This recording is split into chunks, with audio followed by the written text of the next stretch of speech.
don't spend all your money. You have to make continual investments in life.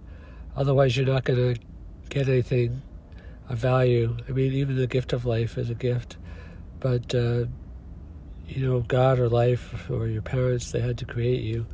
But it's better to pace yourself, not to pace yourself to stay always in your comfort zone. It is good to be outside your comfort zone sometimes, but it's not good to become a martyr.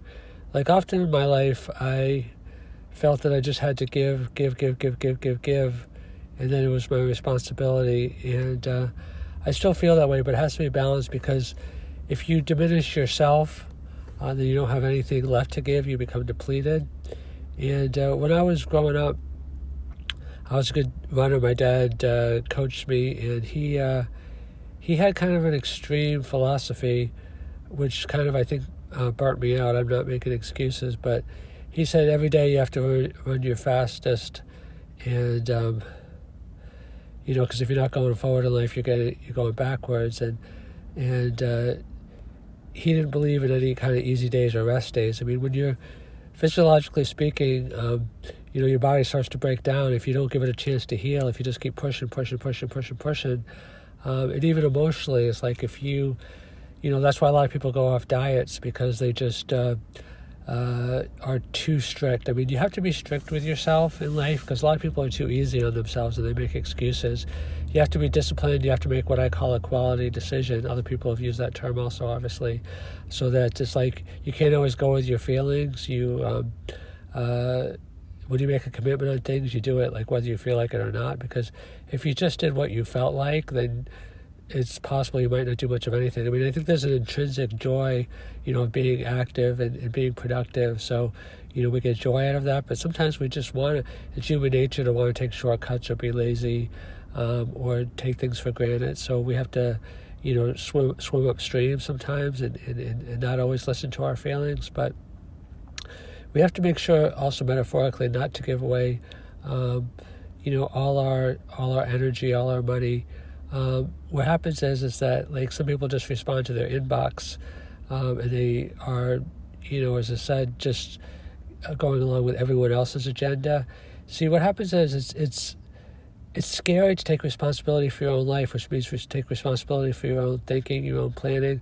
A lot of people want to go into victimhood, where they want to just follow what someone else does or pretend to, either way, and then just blame other people.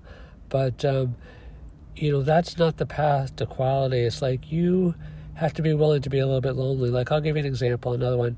In my business, I have an amazing business, but it's kind of a difficult one to explain, and a lot of people kind of poo-poo it. I mean, some people, I think, frankly, are jealous because they see you being so committed to something and they don't want to have the same commitment to themselves. Some people just don't understand it. Some people don't have faith in you and faith in me. It's always surprised me, because I have faith in other people. It's always surprised me when people in my life have not had, faith in me. Some people, this is going to sound harsh, but it might not be true, but I believe it.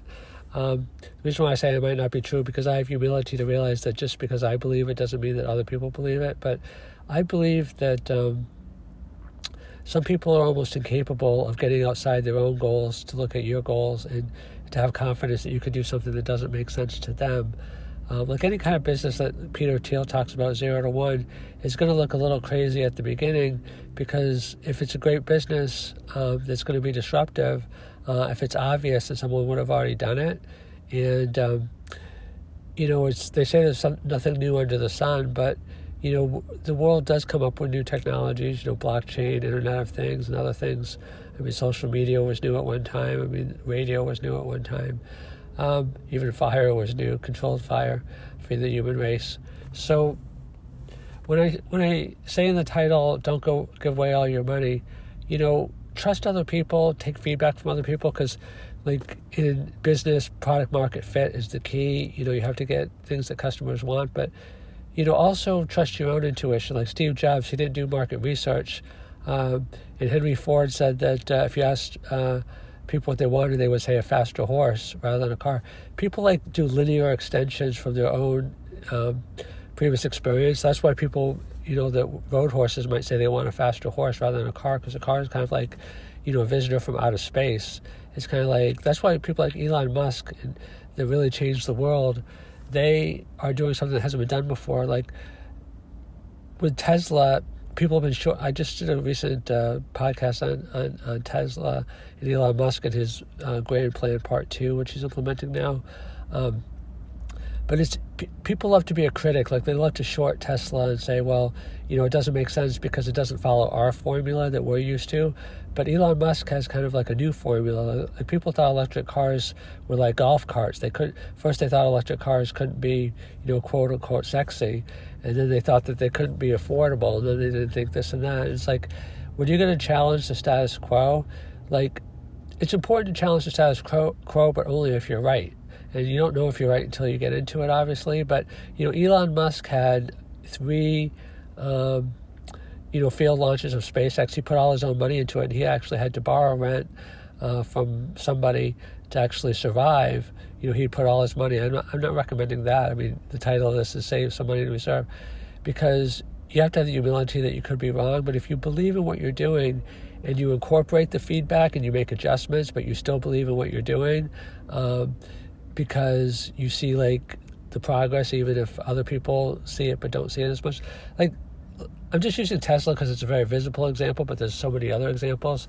Like, Tesla has had amazing progressions, but people still didn't see it. They still wanted to short the company, Theodore Roosevelt, and now everyone agrees that like Tesla is disruptive. I mean, the shorts have, I think, mostly gone away, but just more recently. Theodore Roosevelt said that, I think it was him, that, the man, which is also obviously the woman in the arena, people love to be a critic and throw stones and say, this is bad. But that's lazy. I mean, why spend your life and your psychic energy, just criticizing other people rather than building something great yourself?